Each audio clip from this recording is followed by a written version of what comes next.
A former presidential candidate and former governor of Anambra State, Peter Obi, came under gun attack in Benin, Edo State, on Tuesday this week in the company of several chieftains of African Democratic Congress. As it turned out, no one was killed in the incident, which has again highlighted the menace of violence in Nigeria's political terrain, especially the devastating impact of such a scenario on the eve of a major election year. Opposition party leaders have condemned the Benin attack in strong terms, especially what they call the deafening silence on the matter from President Bola and his government, given the extra efforts they are making to sell Nigeria's image as one founded on peace, unity and tranquility to the United States and the rest of the world.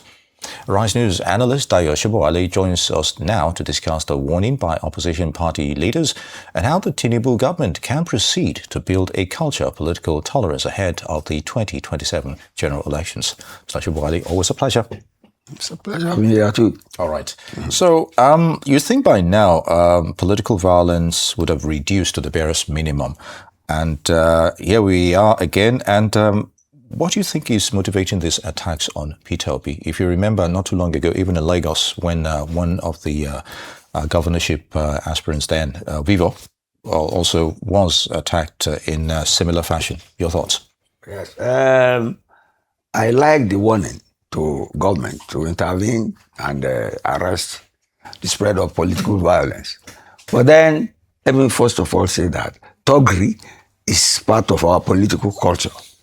It's when it gets out of hand or some parties are on the receiving end that they shout aloud.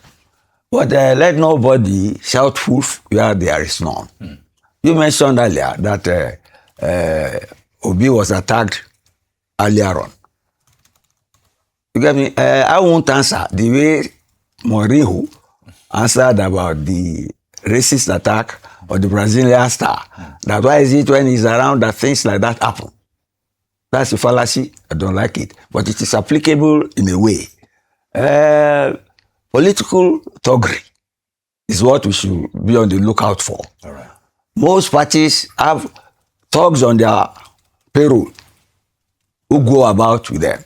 But in the case of this Edo State issue, I have always known that Edo State politics is volatile and violent, especially where it concerns their monarch in Benin and their traditional system. They are very traditional people.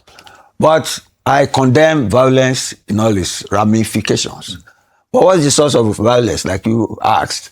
It is rhetoric. You get me? Provocative rhetoric. Provocative, and I really mean provocative. When you know the sore point in an institution, in the person, then you start stabbing at that sore point, literally. It will bleed, and the person will react, because unless the party or the institution or individual wants to commit suicide. So that is the beginning of violence. So politicians should mind their language. They should mind their language. Not use rhetoric that will injure the feelings and emotions of their opponents. They can afford to be objective, like we try to do here in analyzing issues. They can afford to do it. And they know the consequences of not doing it. And if they persist in violent rhetoric, verbiage, insolent language, condescending language, despicable, contemptuous language, they should be ready for the consequences of their action. Because human beings react to situations. Let them be prudent in the way they use language. Let me use a modern example. See Trump, when he addressed their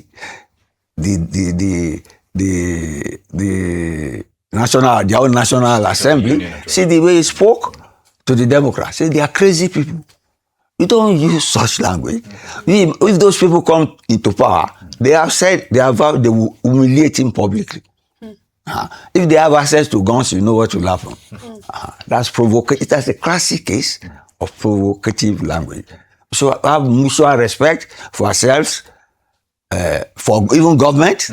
Government is whipping dog of all sorts of accusations in this country. But those saying that as government should know that the people in government who have emotions, they are human beings, and they have suffered, they are suffering. Get me? But they cannot go out of there in a democratic setting to use blind force to silence people. I always say that we have a robust democracy. That's why we hold things at each other. And we should not copy bad examples. Yeah. Again, I go back to Trump. See the example he gave, that verbal violence, that if those who like America to look after legal citizens as against those who think they should look after illegal citizens, that those who like looking after legal should stand up. Of course, the Democrats said that. Get me? And they will use that as advertisement to say that they don't like the country. That's violent verbiage, violent, provocative language. Any political system should warn its political participants to desist from such dangerous rhetoric. It destabilizes the political system. Let's leave it at that. Interesting. And to that point, Mr. Sobowale, I mean, when this happened, Peter Obi wrote about it on Twitter or on X, and he said, "Experiences of lawlessness are not new to me." I mean, should we be more surprised that we haven't heard this administration come out to publicly condemn it? Should they have done something as the ruling party or said something to condemn it? I think it's not a government matter. It is a political campaign issue. Some of them say that it's a faction in ADC that are attacking the other faction. All these people are well versed in looking after themselves. And if you want to be bureaucratic now, or look at it administratively, Obi had been warned that he should let them know when it's coming. Out of respect, you could learn the word. Although if you say you want to go to the assembly, you say there is freedom of movement. If there is freedom of movement and you have a largely insecure situation, you are responsible for all the consequences of your own ignoring the protocol that put on the ground. I'm not condoning it, but if they tell you if you are coming to a place, let me know. Courtesy, prudence. In the case, you must oblige and not ignore that. And for people to blow it up, that even while they were there, they had some people who are coming to attack them. If you have some people who are coming to attack, why don't you flee? Flee or cancel the thing. Unless, of course, you think you have enough force to combat the intruders. Get me?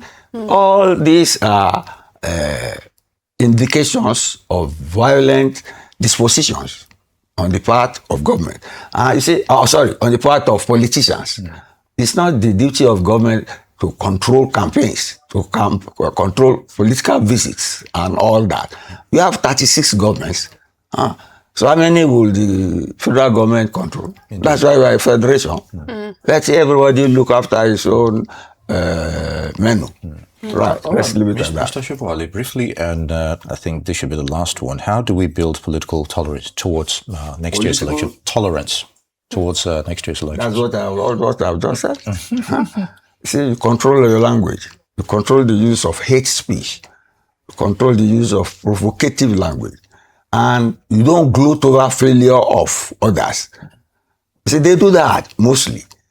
See, in Nigeria, there is hardly in any of the split coalitions facing government now. There's hardly anyone you won't have people who have been in government before.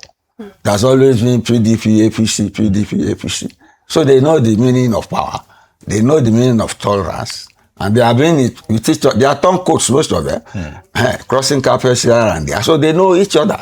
So they should learn to respect their, how do I put it, their idiosyncrasies, if it is possible, because they know each other and tolerate each other, such that, see, at the end of the day, if the rhetoric gets violent and if they get violent, the army will intervene.